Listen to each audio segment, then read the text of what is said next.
adjust it real quick. Top of the day, beautiful people. Top of the day. Betwabu, betwabu.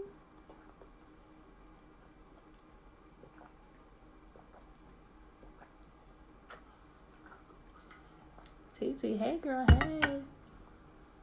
Whew, y'all. How y'all doing out there? Trina, hey girl, hey. Hope y'all prepared. They starting to tell everybody to stay in the house. Yesterday, the governor of Virginia, Betwabu, the governor of Virginia, he said that he recommends that every single person stays in their home until this passes over. TT, you didn't change this font. Betwabu, sister, hey girl, hey. Hey girl, hey, Betwabu. But although I posted an article yesterday, he said although they have not made it mandatory yet, he is recommending that every single person stays in their home. So now we know what the next step is going to be. It's going to be mandated because we know most people are not going to comply. But I got to go to work, got to get, So that's when they're going to make it mandatory, y'all. So that might be happening by the end of the week. Don't quote me on that. I don't know. But that seems to be the way it's going. If you're watching the pattern of how they keep trickling down the numbers, this kind of getting everybody used to the fact they're shortening numbers. First, it was groups of like 1,000. Then it dropped down to I think it was like 200. Then it was down to groups of 50. Then it was now it's down to groups of 10. Now it's he recommends that every single person stays in their home. When I was at the dentist, was it yesterday? Did I go to the dentist yesterday? Day before yesterday. Monday, I went to the dentist for my checkup. I was like, let's see a doc. Dentist. I said, I need to get my braces off today. He said, you trying to leave me so soon? I said, no. I said, see, if things get a whole lot worse, how am I going to get these off? He said, well, you get them off on the next appointment. He said, we'll go ahead and schedule that now. He said, we'll put that a month out. I said, a month? I said, what if things are not back to normal in a month? He said, well, you'll have permanent retainers. I looked at him like he was crazy. He started laughing, but he didn't say nothing else. I'm seeing him like, Father, look, I need something to happen real quick. But actually Monday was their last day, and it was a lot of them rushing around in there, getting appointments in and out because they were mandated by the governor to close on Monday. All dentist facilities. So I have a checkup today. Doctor, they haven't called me to cancel the appointment, so I'm gonna call them as soon as the office open a little bit. Listen, are y'all still open? But yeah.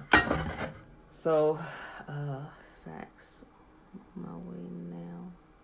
Yeah, so y'all, it's getting they tightening everything down little by little by little. They ain't trying to spring it all on you at once, but it's quickly dwindling down. So probably by the end of the week, I don't know. They still getting things in order. Have y'all noticed some of the troops are quietly returning home? Have y'all seen that? Y'all paying attention? Live near anybody that has a military family member? You got military family members that were overseas? Y'all notice they're quietly returning home? You would think that'd be a big thing. Oh, we're pulling all the troops. No, they're quietly returning home. You know why? Because they're being redistributed throughout the U.S. to act as policing agents. They've been training for this since last year, y'all. Training for civil unrest. But I'm not going to harp on that, y'all. Just be prepared. Like I said, if you still need to prepare some things while you can, because once they lock everybody down, you might as well bank on being there for the next 4 to 6 weeks. And they're going to be out there in the streets patrolling, making sure everybody is complying. Some people not, which is why they're going to have the people out there. TTU in his font. I have a whole boo in the military, and he hasn't mentioned a thing done with him. Laugh out loud. Me too. I got a mammogram today. Let's see if they turn me around. Yeah. I know, right? Look, quiet as kept. I got my birth control shot today. So, granted, I'm like, Ain't nobody trying to get pregnant during quarantine, bruh.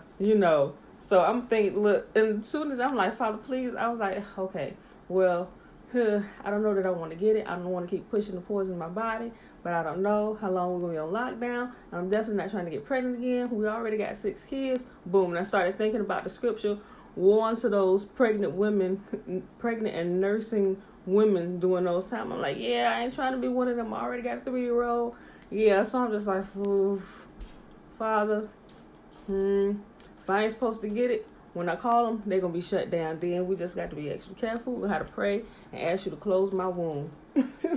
So, yeah, that's my truth today, y'all. So I'm telling y'all now. But, girl, Trina, no, I'm not about to be pregnant again. Shoot, I'm going to concoct some kind of birth control up here in my kitchen with all these juices and berries and spices I got. I ain't playing. And so, all right, y'all, but just a quick reminder, Passover is coming up. Make sure you get your lamb. Let me explain this. My daughter-in-law, I think she was just joking. She said, she texted me. I told her, I said, make sure everybody got their lamb. She texted me. She said, wait a minute. So we supposed to go get a real lamb? I just bust up laughing. I'm like, girl, no, go to the store and get a lamb chop. So that just so we can observe the memorial feast of Passover. So make sure you only get enough for your family that you can eat, so it'll all be going before midnight, y'all. But get that. And she brought up a very valid point. So back in the story of Exodus, Yahuwah told them, they said, when you slaughter lamb, because they still had to slaughter their animals to eat and everything. Right now we got a convenience where it's done for us. We just go to the grocery store and pick it up, right? So he said, take the blood of the lamb and put it on your doorpost. That way, when the angel of death comes, it'll see the blood and it will pass over your home.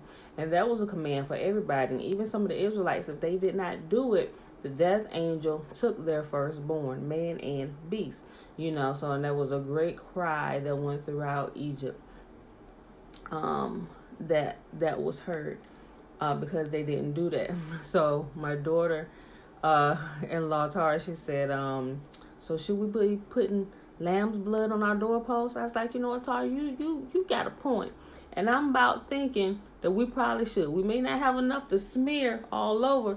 I said, but this is what we're going to do. And I'm totally serious about this, y'all. Just be extra careful. So while we preparing our lamb for Passover early on the day of April the 7th, I said, this is what we're going to do.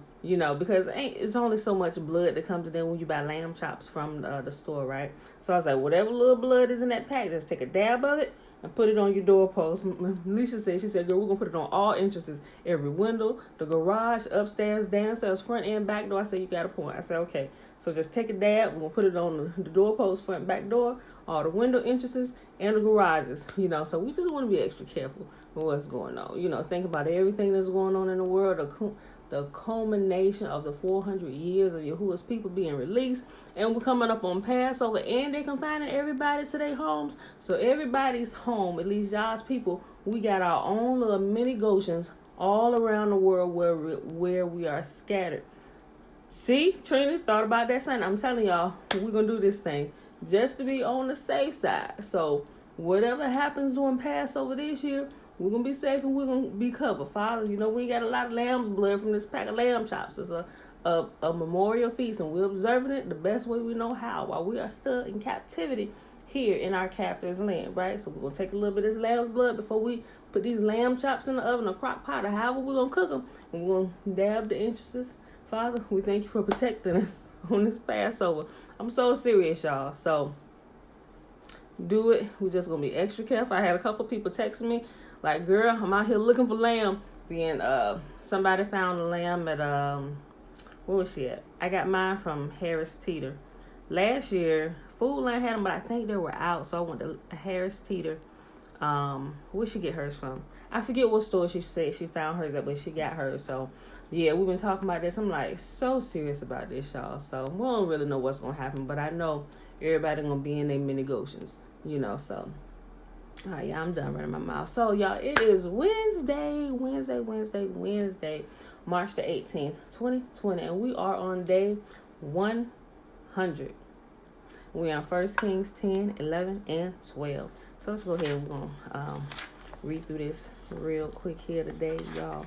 And like I said, since it's coming up, it's probably a really good practice now just to start going over the book of Exodus again with your family, because that's normally what you do during Passover and Feast of Unleavened Bread.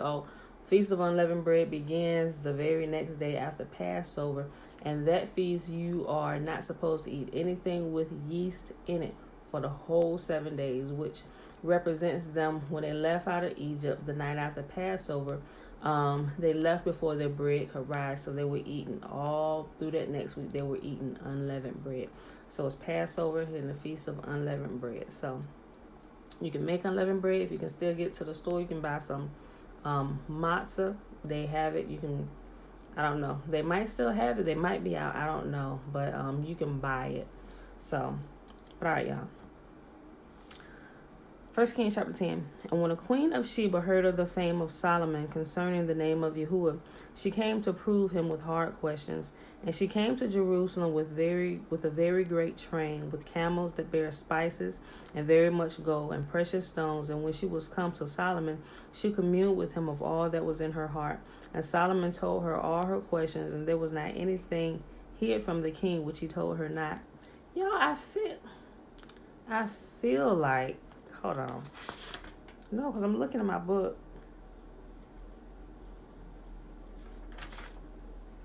I feel like we read this yesterday. Hold on. 1, 2, 3, 4, 5, 6, 7, 8, 9.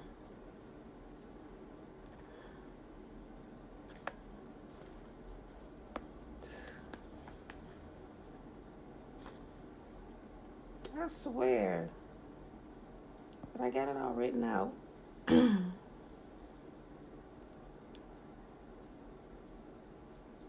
we?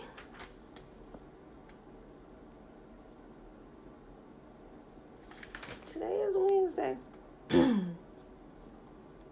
I swear, didn't we read about the Queen of Sheba yesterday? Maybe I read it afterwards.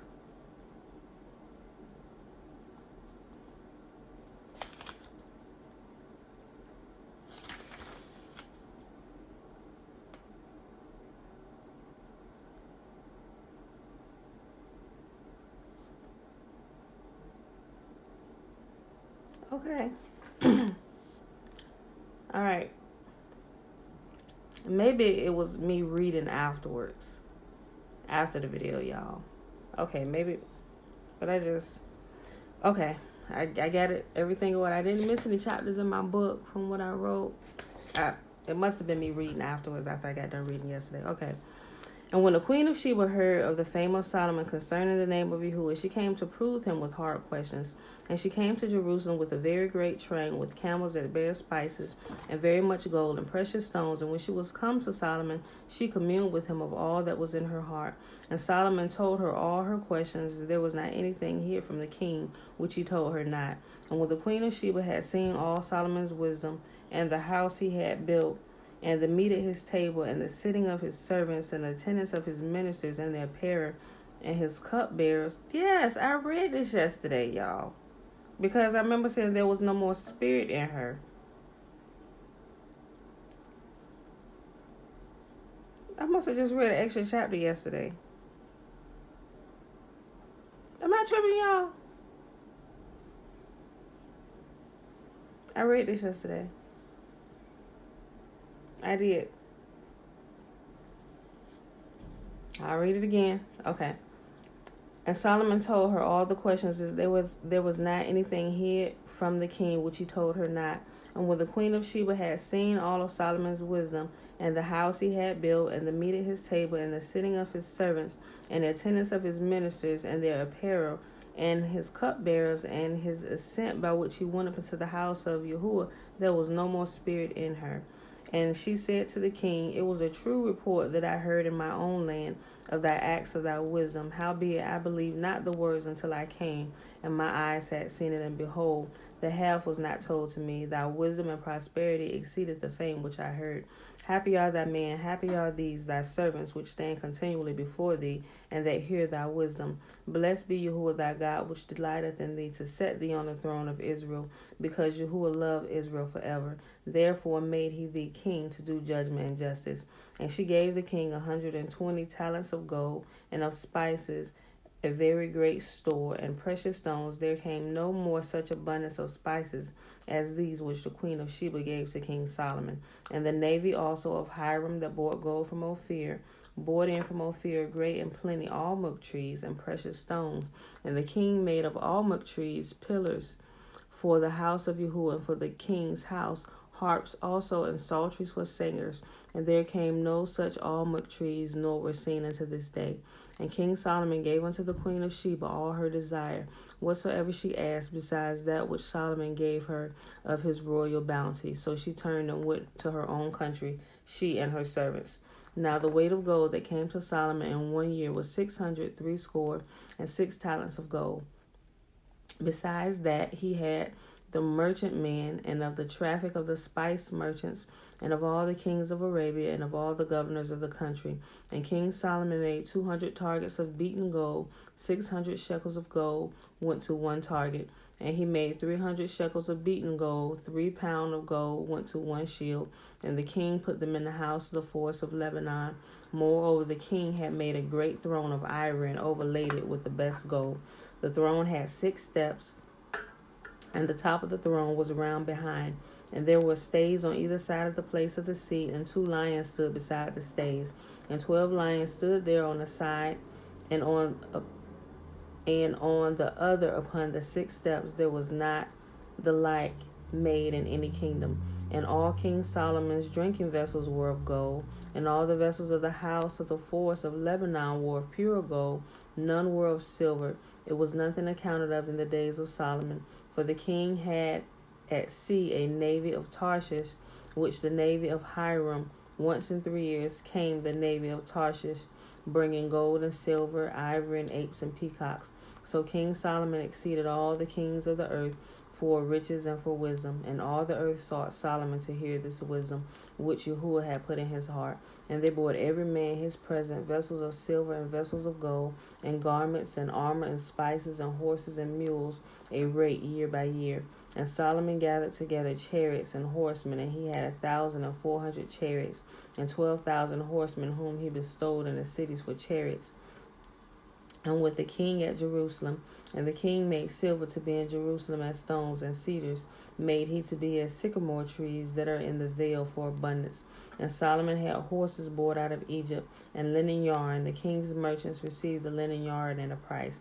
And a chariot came up and went out of Egypt for 600 shekels of silver, and a horse for 150. And so for all the kings of the Hittites and for the kings of Syria did they bring them out by their means. You know something y'all I was thinking about, right? I don't know how familiar y'all are with the book of Isaiah, but I've been thinking about this a lot and ever since last year. And once I realized that we were the people of the book, and in Isaiah, and then also in Jeremiah, but Isaiah especially, it talks about how Yahuwah is going to return his people to the land, right? And it came to me while I was reading this. I just been thinking about it a lot over the last couple of weeks, especially since they said all of the cruise ship liners and all that stuff, all of them had ceased. They were all docked. And then they pretty much made the planes, there's not really a lot of travel going on, right? And so in Isaiah, I forget the chapter, but it says, who are these that come flying and landing as doves on a windowsill? Oh, but my sons and daughters returning from afar. He said he's going to cause the nations to bring his sons and daughters back home, and they're returning on swift beasts. They're returning it said they were describing it in their day because they didn't have planes in that day. But I understood as I was reading, he said, who are these that are returning and flying and landing as doves on a windowsill? I was like, those are airplanes. And he said he's going to call, when they return, he said the ships of Tarshish first. And I started thinking about all the cruise liners that are docked, And so when I'm thinking about all these different things, I'm like, oh, I said, Father, I could be wrong, but it seems to me that all this is kind of lining up with scripture. Everybody thinking this, coronavirus, we can't go nowhere, this is ridiculous and stuff. But I'm looking at prophecy unfold. I'm like, but what if this is truly the time? I said, and like he said, he's going to bring all his sons and daughters back home. And we know when that is, right? And so I'm like, that seems just like perfect to me. Although it ain't going to happen like tomorrow. Because even if you read through the book of Exodus, there was a time that had passed where all the plagues were going through. And we know a lot of this stuff has been happening worldwide for a couple years now. Just like it did, back in Exodus, there was a time span between all of the plagues. And Yah said he was chastising all the nations for all they had done. Why? Because all the nations are conspiring together against Yahuwah's people. There is not one place on this earth where Israel hasn't been scattered, and is still scattered today. And all the nations are being chastised, whether it's plagues and killing people off left and right, because Yahuwah chastises nations with other nations and things that are already in our atmosphere, whether it's weather catastrophes, people dying by freak accidents and unnatural deaths and things like that happening. I'm sitting here watching all this stuff, and I'm like, Father, your people are none the wiser with what's going on right now. So I brought all that up. I'm like, you know what? This seems like, I said, I could be wrong. I said, but it seems like almost perfect right now, because when he said, all right, time for my people to go. And he said, the nations are going to come and take us back home. He's going to send out a command. He's going to raise a band. He's going to call the nations, and they are going to bring us back home. How? Planes, ships, swift beasts, which you got trains, automobiles, everything. So I'm looking at all this stuff, and like I said yesterday, I'm like low-key excited for real, because I'm looking at everything that's happening, and I'm not worried about anything happening to me and my family, because Yah keeps those who keeps his commands, so every day I get more excited. We're living in scary times, and it's going to get a little bit more scary as the days go by, but those that keep his commands, he keeps, but he also said during this time that he's going to deal with his people, the hard-headed ones. He said he's going to deal with them individually. So if you see some of y'all's people biting the dust, there was probably something going on that they didn't want to get right. I mean, it is what it is. Some people, the devil took them out. No, the devil didn't take them out. They were being disobedient. You just couldn't see it, so it is what it is. Sometimes people don't like the truth, but that's the cold, hard truth, So even myself, I am not exempt from that, So I live my days daily in repentance. I'm like, Father, and as soon as I realize I done screwed up about something, I'm going to repent. If I need to go apologize to somebody, I'm going to go apologize to him, because I don't want to be one of the ones that he got to deal with because I didn't deal with myself first. So that's a word of caution. All right, and a word of wisdom. 1 Kings chapter 11. But King Solomon loved many strange women, together with the daughter of Pharaoh, women of the Moabites, Ammonites, Edomites, Zidonians, and Hittites, of the nations concerning that which Yahuwah said unto the children of Israel, Ye shall not go into them, neither shall they come in unto you, for surely they will turn your heart away after their gods. Solomon clave unto these in love, and he had 700 wives, princesses, and 300 concubines, and his wives turned away his heart. For it came to pass when Solomon was old that his wives turned away his heart after other gods, and his heart was not perfect with Yahuwah his God, as was the heart of his father David. For Solomon went after Ashtoreth, the goddess of the Zidonians, and after Milcom, the abomination of the Ammonites. And Solomon did evil in the sight of Yahuwah, and went not fully after Yahuwah as David his father did.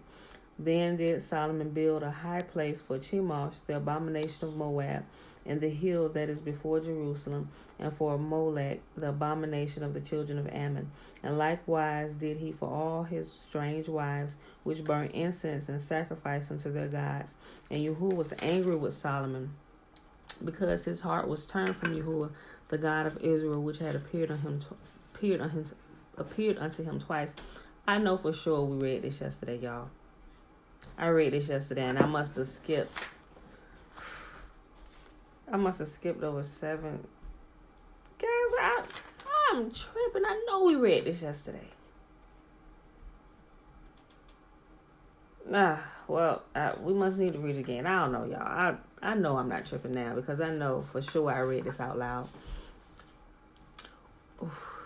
And had commanded him concerning this thing, that he should not go after other gods, but he kept not that which Yahuwah commanded. Therefore Yahuwah said unto Solomon, for as much as this is done of thee, and thou hast not kept my covenant and my statutes, which I have commanded thee, I will surely rend the kingdom from thee, and will give it to thy servant. Yep, we read this yesterday. Notwithstanding in thy days, I will not do it for David thy father's sake, but I will rend it out of the hand of thy son. Howbeit, I will not rend away all the kingdom, but one tribe to thy son, but will give one tribe to thy son for David my servant's sake, and for Jerusalem's sake, which I have chosen. And Yahuwah stirred up an adversary unto Solomon, Hadad the Edomite. He was of the king's seed in Edom. For it came to pass, when David was in Edom, and Joab the captain of the host was gone up to bury the slain, after he had smitten every male in Edom. For 6 months did Joab remain there with all of Israel, until he had cut off every male in Edom. That Hadad fled, he and certain Edomites of his father's servants with him, to go into Egypt, Hadad being yet a little child. And they arose out of Midian, and came to Paran, and took men with them out of Paran, and they came to Egypt unto Pharaoh king of Egypt, which gave him a house, and appointed him victuals, and gave him land. And Hadad found great favor in the sight of Pharaoh, so that he gave him to wife the sister of his own wife, the sister of Taphanes the queen. And the sister of Taphanes bare him Genubath his son, whom Taphanes weaned in Pharaoh's house. And Genubath was in Pharaoh's household among the sons of Pharaoh. And when Hadad heard in Egypt that David slept with his fathers, and that Joab the captain of the host was dead, Hadad said to Pharaoh, let me depart, that I may go to my own country. Then Pharaoh said unto him, but what hast thou lacked with me, that, behold, thou seekest to go to thy own country? And he answered, nothing. Howbeit, let me go in any wise. And Yahuwah stirred him up another adversary, Rezon, the son of Eliadath, which fled from his lord Hadad-ezer, the king of Zobath. And he gathered men unto him, and became captain over a band, when David slew them of Zobath. 11. And they went to Damascus, and dwelt therein, and reigned in Damascus. And he was an adversary to Israel all the days of Solomon, besides the mischief that Hadad did. And he armored Israel, and reigned over Syria. And Jeroboam the son of Nebat, the Ephrathite of Zerida, Solomon's servant, whose mother's name was Zeruiah, a widow woman, even he. Okay.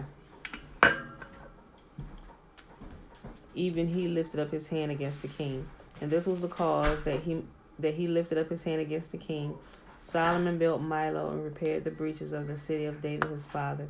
And the man Jeroboam was a mighty man of valor. And Solomon, seeing the young man that he was industrious, he made him ruler over all the charge of the house of Joseph.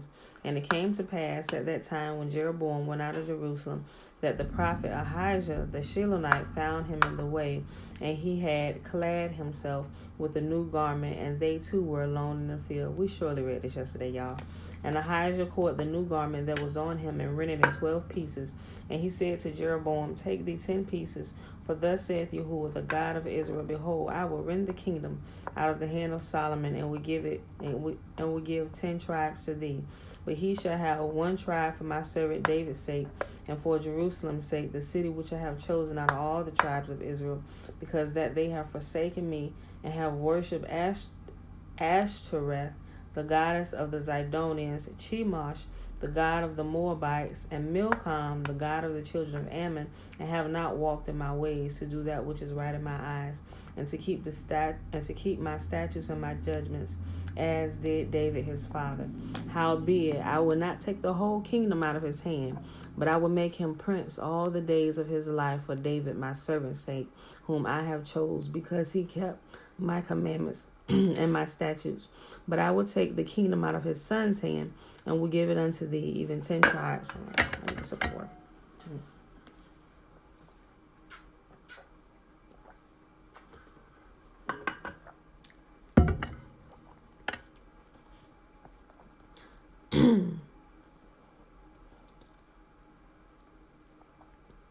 And unto his son I will give one tribe, that David my servant may have a light always before me in Jerusalem, the city which I have chosen to put my name there.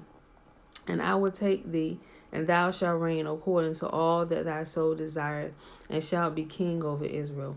And it shall be, if thou wilt hearken unto all that I command thee, and will walk in my ways, and do that which is right in my sight, to keep my servants and my commandments, as David my servant did, that I will be with thee, and will build thee a sure house, as I built for David, and will give Israel unto thee. And I will for this afflict the seed of David, but not forever. Solomon sought therefore to kill Jeroboam, and Jeroboam arose and fled into Egypt unto Shishak, the king of Egypt, and was in Egypt until the death of Solomon. And the rest of the acts of Solomon, all that he did, and his wisdom, are they not written in the book of the acts of Solomon? We surely read this yesterday, because I remember talking about this, saying about how I read it, and y'all should go online and listen to it. And the time that Solomon reigned in Jerusalem over all of Israel was 40 years. And Solomon slept with his fathers and was buried in the city of David his father. And Rehoboam his son reigned in his stead. Last chapter for the day, y'all. Chapter 12, 1 Kings. We did, Alicia. Thank you. For some reason, we must have, on day 99, I must have read this instead of reading 7, 8, and 9. But as I scanned over 7, 8, and 9, we read that. So I'm just like, how is it that I don't know. I'm like, okay, well, we must need to read this again. So, but last chapter for the day, y'all. 1 Kings chapter 12. Yeah, I know. So, but I don't know where I skipped. Like I said yesterday, I must have skipped 7, 8, and 9. But or maybe I skipped 4, 5, and 6, y'all. I don't know. But when I scanned over, it seemed like we read them too. So I don't know what my glitch was at. So, but hey, it never hurts to read it again, right? But according to all that I written down, and I went back like a whole week looking, I was like, I didn't skip anything. So, but I gotta go back and maybe listen to it. So we either skip the reading 4, 5, and 6, or 7, 8, and 9. So I don't know. Maybe we skipped 7, 8, and 9, and I just kind of looked ahead for today and started at 10. I don't know. All right, y'all. And Rehoboam went to Shechem, for all of Israel will come to Shechem to make him king. And it came to pass, when Jeroboam the son of Nebat, who was yet in Egypt, heard of it, for he was fled from the presence of King Solomon, and Jeroboam dwelt in Egypt, that they sent and called him. And Jeroboam and all the congregation of Israel came and spake unto Rehoboam, saying, Thy father made our yoke grievous. Now therefore make thou the grievous service of thy father, and his heavy yoke which he put upon us lighter, and we will serve thee. And he said unto them, Depart yet for 3 days, and then come again unto me. And the people departed. And King Rehoboam consulted with the old men, that stood before Solomon his father while he yet lived, and said, How do ye advise that I may answer this people? And they spake unto him, saying, If thou wilt be a servant unto this people this day, and will serve them, and answer them, and speak good words to them, then they will be thy servants forever. But he forsook the counsel of the old men which they had given him, and consulted with the young men that were grown up with him, and which stood before him. And he said unto them, What counsel give ye that we may answer this people, who have spoken unto me, saying, Make the yoke which thy father did put upon us lighter? And the young men that were grown up with him spake unto him, saying, Thus shalt thou speak unto this people that spake unto thee, saying, Thy father made our yoke heavy, but make it thou lighter unto us. Thus shalt thou say unto them, My little finger shall be thicker than my father's loins. And now, whereas my father did lade you with a heavy yoke, I will add to your yoke. My father hath chastised you with whips, but I will chastise you with scorpions. Boy, a lot of time, it does not pay to listen to the wisdom of your peers. It pays a whole lot if you listen to the wisdom of your elders. And a lot of time, age doesn't necessarily mean anything, because you got some older people that are as dumb as a box of rocks. And you know what? Maybe that's not a good saying, because sometimes rocks, no, I'm not going to get into that. But I'm just saying, sometimes older people are not that wise. You find some younger people who seem like they're well beyond their years. So you got to use wisdom with who you take advice from. Seriously.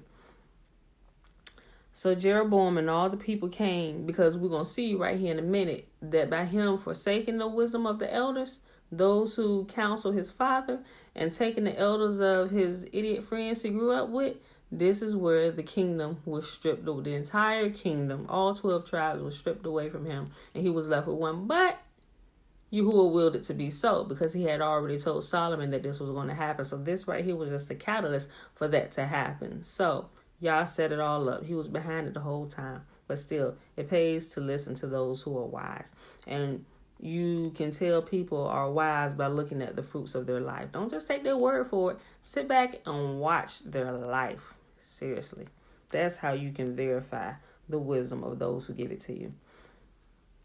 So Jeroboam and all the people that came to Rehoboam the third day, as the king had appointed, saying, "Come to me again the third day."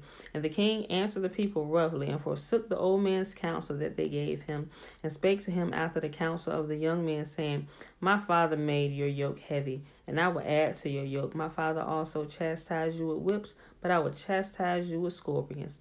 Wherefore the king hearkened not unto the people, for the cause was from Yahuwah, that he might perform his saying, which Yahuwah spake by Ahijah the Shilonite unto Jeroboam the son of Nebat. And when all of Israel saw that the king hearkened not unto them, the people answered the king, saying, "What portion do we have in David? Neither have we any inheritance in the son of Jesse. To your tents, O Israel. Now see to thine own house, David." So Israel departed to their tents. But as for the children of Israel, which dwelt in the cities of Judah, Rehoboam reigned over them. Then King Rehoboam sent to Adoram, who was over the tribute, and all of Israel stoned him with stones, that he died. Therefore King Rehoboam made speed to get him up to his chariot, to flee to Jerusalem. So Israel rebelled against the house of David unto this day. And it came to pass, when all of Israel heard that Jeroboam was come again, that they sent and called unto him the congregation, and made him king over all of Israel. And there was none that followed the house of David, but the tribe of Judah only. But when Rehoboam was come to Jerusalem, he assembled all the house of Judah, with the tribe of Benjamin, 180,000 chosen men, which were warriors, to fight against the house of Israel, to bring the kingdom again to Rehoboam the son of Solomon. But the word of Yahuwah came to Shemaiah the man of Yah, saying, "Speak unto Rehoboam the son of Solomon, king of Judah, and unto all the house of Judah and Benjamin, and the remnant of the people, saying, Thus saith Yahuwah, ye shall not go up nor fight against your brethren, the children of Israel. Return every man to his house, for this thing is from me. They hearkened therefore to the word of Yahuwah, and returned to depart, according to the word of Yahuwah. Then Jeroboam built Shechem and Mount Ephraim, and dwelt there, and went out from thence, and built Penuel. And Jeroboam said in his heart, Now shall the kingdom return to the house of David. If this people go up to do sacrifice in the house of Yahuwah at Jerusalem, then shall the heart of this people turn again unto their Lord, even unto Rehoboam king of Judah, and they shall kill me, and go again to Rehoboam the king of Judah. Wherefore the king took counsel, and made 2 calves of gold, and said unto them, It is too much for you to go up to Jerusalem. Behold thy gods, O Israel, which brought thee up out of the land of Egypt. And he sent one in Bethel, and he set the one in Bethel, and the other he put in Dan. And this thing became a sin, for the people went to worship before the one, even unto Dan. And he made a house of high places, and made priests of the lowest people, which were not of the sons of Levi. And Jeroboam ordained a feast in the 8th month, on the 15th day of the month, like unto the feast that is in Judah, and he offered upon the altar. So did he in Bethel, sacrificing unto calves that he had made.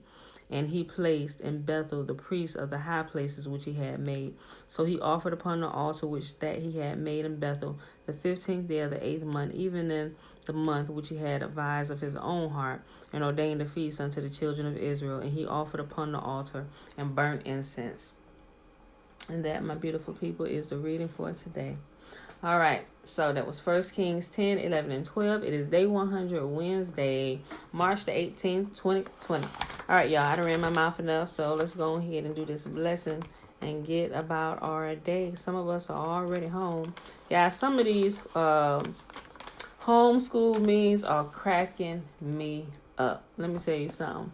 I remember when I first started trying to homeschool. I completely feel the anguish of some of the I mean, I ain't gonna say anguish because I've only been doing it like a couple of days, but they making some funny memes talking about second day,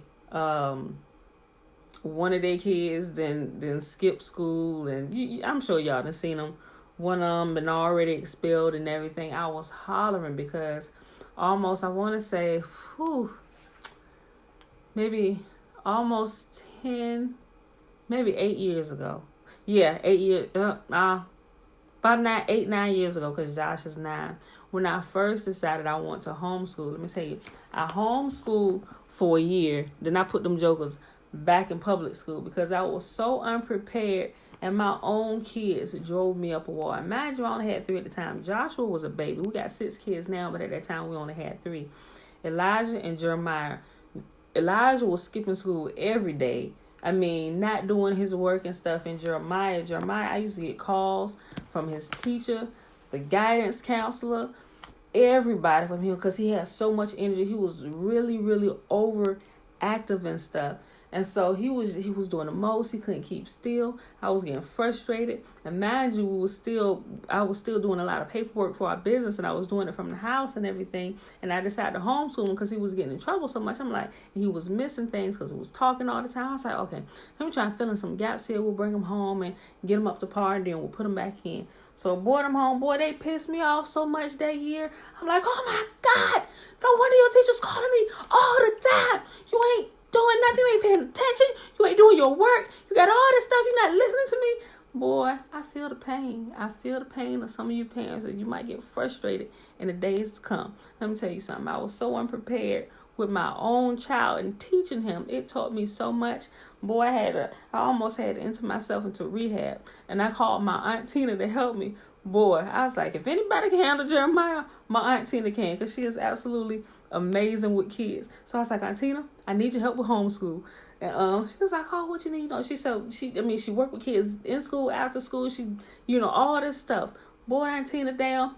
I think about the second weekend, Aunt Tina said she about to go buy her a pack of cigarettes. I was sitting in my office one day, and I heard Aunt Tina screaming on the front porch. About to lose her mind because of Jeremiah. Oh my gosh, it take her to tell you a story, but it was so funny. I feel y'all pain. That's why these homeschool memes are cracking me up. Like, I laughed so hard this morning, my stomach was hurting. I woke James up laughing at these homeschool memes, boy. So mind you, I've been homeschooling again for the last couple of years. I mean, I'm broken in all the way now because we homeschool all of them. Even Jeremiah decided when we put him back in public school last year, he decided he wouldn't pull himself back out. So he decided himself that he wanted to come back out of the public school system. So when all this stuff happened, we was already prepared because we've been homeschooling again for like the last couple of years. So, but I'm telling you, don't fret. It's going to take some time to get used to, y'all, because some of the states now, they're actually extending their 2 weeks. They said school is canceled for the rest of the year, so I look at that to happen across all the states, y'all. But I just wanted to say that. So, so don't fret. If you got kids that you're homeschooling, that's going to take some time to get used to, be adjusted and everything. And some days you just need a break. Give them a break. They ain't going to fall behind, y'all. I promise. Your sanity is needed, because if you're insane, your children going to be insane too. So if you need a break, need a timeout, go take it. If you need to take a week off, go take it. Hey, spring break just came early. Christmas break just came early. Whatever you want to call that break, you need it. So don't worry about it, y'all. Just woosah. It's going to be okay. All right, y'all. So may Yahuwah bless us and keep us. May Yahuwah make his face to shine upon us and be gracious unto us. May Yahuwah lift up his countenance upon us and give us his peace. All right, y'all. I love y'all. And I will see you in the morning. Peace. Oh, and y'all, if y'all are not obeying the Sabbath, now is the time to start obeying the Sabbath. Seriously. And there was an article that was put out now. The Catholic Church talking about something. We should obey the Sabbath now. It's like, oh, now the Pope want to get online with obeying the Sabbath, because y'all know what time it is. That article, if I find it again, I'm gonna share it. I'm like, now y'all jokers, all this time y'all done been leading people astray. Oh yeah, we know the Sabbath goes on Saturday, but we done changed it to Sunday. Now you want to change all that and tell people starting obeying the Sabbath on the actual day. I'm like, see, Y'all jokers gonna pay for this, leading all these people straight. Now y'all got all God's people hot and ready and fired up about Sunday, and we can do it any day. Now you changing it, going back to the real day, because time is, bruh, that heated me this morning when I read it. Oh, come on, see, it's people like that lead y'all's people astray. And now the last minute you see, because y'all been paying attention, now you want to hop back on the train and do what's right. Because, man, boy, that completely I'm going to post the article, y'all. That completely pissed me off. So I just want to say, if you're not obeying the Sabbath, obey. Keep your butt in the house on the Sabbath. No man should leave out of their place on the Sabbath. Take that day to rest. Stay in your house, because a lot of things going to start happening out there in them streets. And you don't want to be caught out there. So I'm just saying. And that's one of the 10 commandments. Obey, observe the Sabbath, and keep it set apart. All right, I'm done, y'all. Peace.